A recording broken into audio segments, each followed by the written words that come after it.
Hi Pisces, this is your horoscope for July 2019, the last 3 weeks of it anyway. I'm a little bit late, please excuse me. Now, on the 2nd of July, we had a total solar eclipse in Cancer on the North Node, and it happened in your 5th house of romantic relationships. I've made a separate video on that. I'm going to make a separate video on the lunar eclipse that happens on the 16th of July. But the most important thing for you guys as Pisces is to know what house this happens in, because that's the area of your life where you're going to be affected. So the solar eclipse was a new moon in Cancer on the 2nd of July, and it pulled lots of Cancer energy into your chart. Cancer is your friend. He's like your cousin because it's a water sign. You're a water sign. And it pulled lots of Cancer, loving, nurturing, maternal energy into your 5th house of romance and relationships. So when it comes to your love life, you're super, super nurturing, you're super caring, you're like best boyfriend, best girlfriend ever, okay? And because it's interrupted, it doesn't just last for a couple of days, it lasts for 6 months. So if you love someone romantically, or if you love your children, or if you love organizing fun events for your family, you're really going to have the foresight and the energy to do that kind of thing for the people you love for the next 6 months. So you're going to be a very popular person, because when you put other people first, and when you nurture them, and when you take care of them, and when you say, how can I make other people happy? People are usually grateful for that. Not always, but yeah, ideally they would be grateful. Mars moves into Leo on the 2nd of July as well, so it has already gone into Leo, and it stays in Leo all month in your 6th house of work. Mercury, the communication planet, is in Leo in your 6th house of work at 3 degrees, excuse me. And 3 degrees in numerology is communication. Mercury in astrology is the communication planet. In Leo, it's big. So when it comes to work, you want to achieve big things. You want your daily routine to be exciting and fun. You want your work to be exciting and fun. Physically, you want to have summary experiences. You want to experience passion and you want to be spontaneous and enjoy yourself.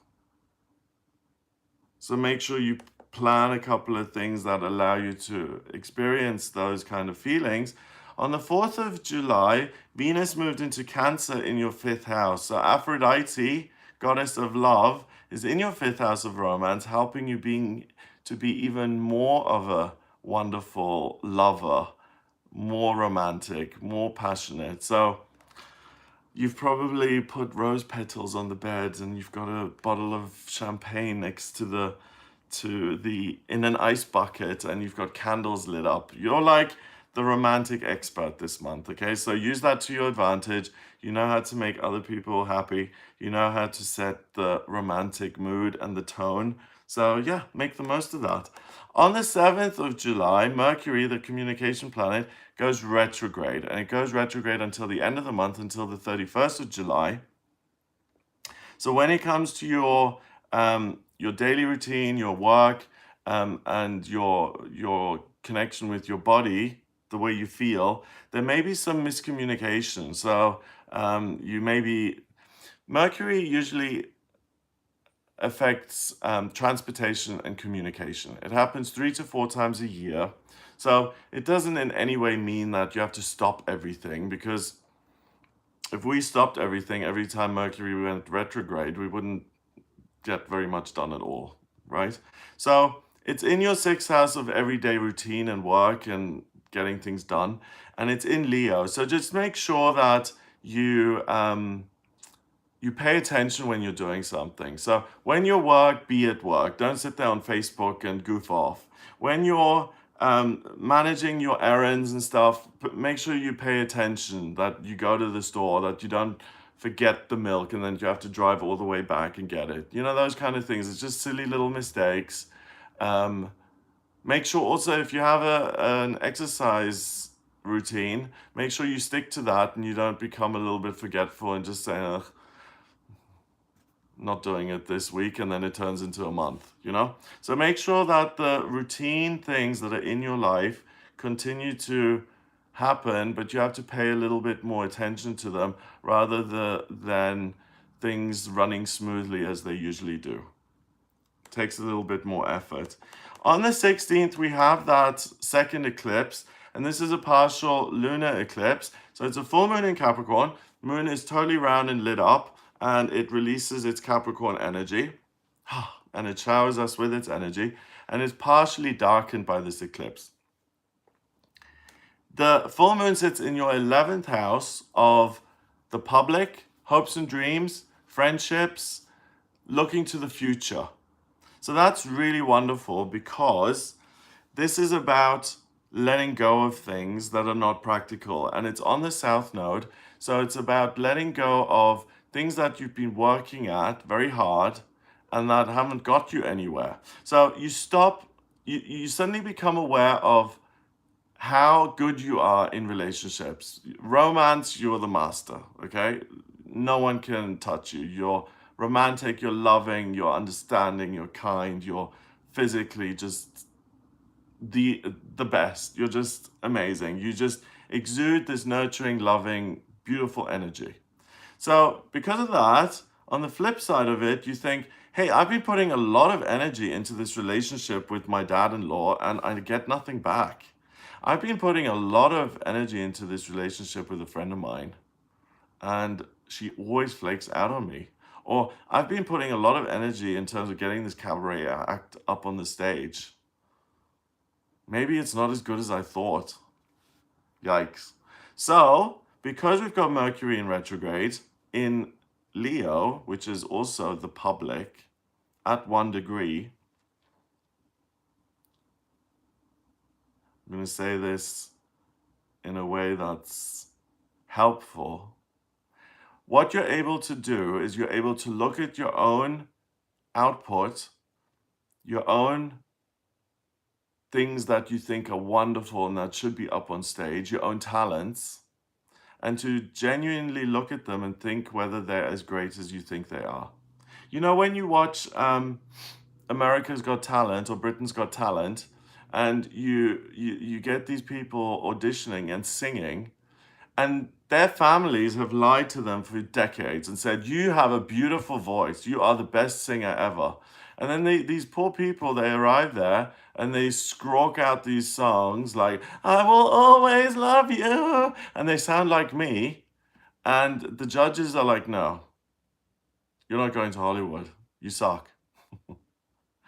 And then those poor people are like, oh, I thought I was a really good singer. You've got an opportunity to really look at what you're putting your efforts, or what you're putting effort into, what you're working on, and whether it's realistic or not. Okay? So that's what this eclipse does for you and what the Mercury retrograde does for you. So you actually benefit from the eclipse and Mercury being in retrograde, because for the next 6 months, you're going to look at things and see, this is worth my time. This is going to end up as something good and practical. This is not worth my time. I'm not going to bother with that. This person is not worth my time. I'm never going to be able to change their mind. It's not worth it.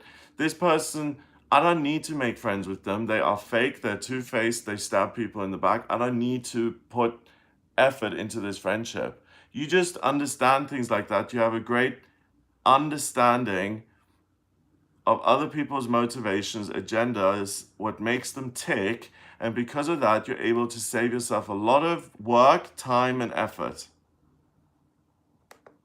So you really, really benefit from this eclipse. On the 19th of July, Mercury, because it's in retrograde, it goes back into Cancer in your 5th house, and it makes your romantic, nurturing side even more wonderful. I mean, Mercury's in retrograde, but you are like the romantic champ. So expect love and romance to appear. If you've been interested in someone for a while, like drop a hint, or I mean, most women don't like to approach men and say, hey, you know, I really like you. Let's go out for a drink. Do you want to have a drink sometime?